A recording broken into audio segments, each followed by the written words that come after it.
अस्सलामुअलैकुम। आज की क्लास के अंदर हम इलेक्ट्रोप्लेटिंग और इसके डिफरेंट मेथड को डिस्कस करेंगे। First, electroplating, the process of deposition of metal at the surface of other metal through electrolysis is called as electroplating. किसी एक मेटल की तह को किसी दूसरी मेटल के ऊपर चढ़ा देने के अमल को हम इलेक्ट्रोप्लेटिंग कहते हैं। इलेक्ट्रोप्लेटिंग मुख्तलिफ़ टाइप्स की होती हैं, जिसमें tin plating, the process of deposition of tin at the surface of other metal through electrolysis is called as tin plating. अगर टिन की तह को किसी दूसरे मेटल पर चलाया जाए तो वो टिन प्लेटिंग कहलाती है। इसकी वर्किंग,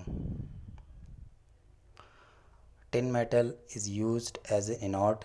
टिन मेटल को एज ए इनोड यूज़ किया जाता है। एंड स्टील स्पून या हर वो शे जिसको आपने प्लेट करना हो उसको एज अ कैथोड यूज़ किया जाता है। When current pass through the electrolytic tin ions deposits at cathode as tin metal. जब हम इलेक्ट्रोलाइट से करंट को पास करते हैं तो टिन आइन डिपॉजिट हो जाते हैं इस मेटल के ऊपर।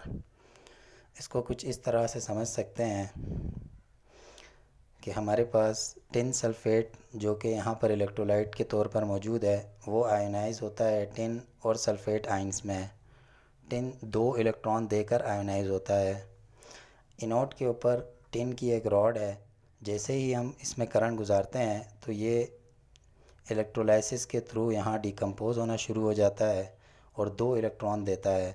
यानी इनोड पर टिन 2 इलेक्ट्रॉन देकर टिन आयन बनाता है। अब ये टिन आयन अट्रैक्ट हो जाते हैं यहाँ कैथोड की तरफ, और यही जो रिएक्शन है इसको आप उल्टा करके लिख दें। यानी ये जो टिन आयन है ये वापस कैथोड पे 2 इलेक्ट्रॉन लेते हैं और टिन बनाकर यहाँ पर डिपॉज़िट हो जाते हैं। और जब मतलूबा टिन आयन इस जगह पर डिपॉज़िट हो जाते हैं तो हम ये प्रोसेस रोक देते हैं। इस तरह से ये स्पून टिन प्लेटेड हो जाता है। सेकंड, हमारे पास जिंक प्लेटिंग है। The process of deposition of zinc at the surface of other metal through electrolysis is called as zinc plating or galvanizing। अगर जिंक को किसी और मेटल के ऊपर तह के तौर पे चढ़ाया जाए तो ये प्रोसेस जिंक प्लेटिंग या गैल्वनाइजिंग कहलाता है।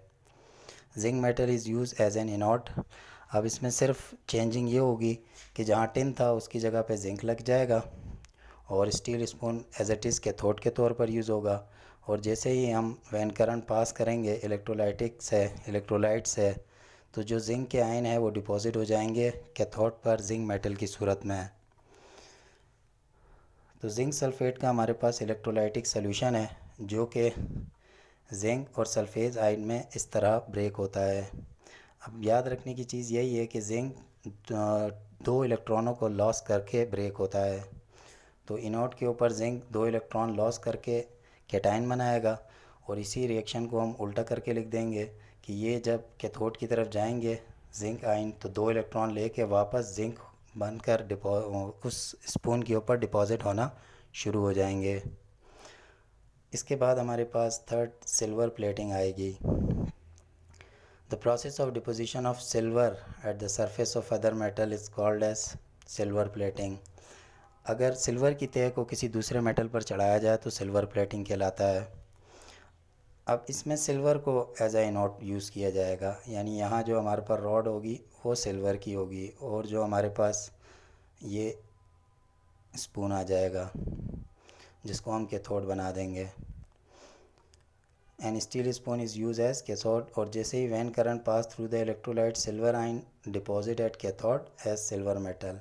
बस ये याद रखने का है कि ये सिल्वर 1 इलेक्ट्रॉन देकर सिल्वर आयन बनाएगा, बाकी दोनों में 2-2 थे। तो सेल रिएक्शन में सिल्वर और क्लोरीन इस तरह यहाँ से ये सिल्वर इनोड से डिकम्पोज होगा, 1 इलेक्ट्रॉन देगा और सिल्वर आयन बनाएगा। ये सिल्वर आयन अट्रैक्ट होंगे इधर कैथोड की तरफ, और इसी को ही हम उल्टा करके लिख दें कि ये सिल्वर आयन ने वापस इलेक्ट्रॉन लिए और डिपॉजिट हो गए यहाँ पर सिल्वर के तौर पर। इसके बाद हमारे पास लास्ट है क्रोमियम प्लेटिंग। ये 2022 के एग्ज़ाम में भी पूछी गई है। Process of deposition of chromium at the surface of other metal through electrolysis is called as chromium plating. Chromium की तह को किसी दूसरे मेटल पर चढ़ाने के अमल को हम क्रोमियम प्लेटिंग कहते हैं। इसके अंदर क्रोमियम रॉड को एनोड के तौर पर यूज़ करेंगे और स्टील स्पून को कैथोड के तौर पर। और जैसे ही हम करंट पास करेंगे इलेक्ट्रोलाइट्स के अंदर तो क्रोमियम आयन डिपॉजिट होते जाएंगे कैथोड पर एज अ मेटल। भाई याद ये रखना है कि क्रोमियम 3 इलेक्ट्रॉन देकर डिपॉजिट होता है। सेल रिएक्शन में आपके पास क्रोमियम सल्फेट इलेक्ट्रोलाइटिक के तौर पर मौजूद है जो कि ब्रेक होगा क्रोमियम और सल्फेट आयन में। अब क्रोमियम जो है हमारे पास वो 3 इलेक्ट्रॉन देगा और क्रोमियम का कैटायन बनाएगा और ये 3 इलेक्ट्रॉन वापस ही कैथोड पर लेगा और क्रोमियम मेटल बनकर डिपॉजिट हो जाएगा। तो उम्मीद है कि आपको ये समझ में आ गया होगा। अस्सलामु अलैकुम।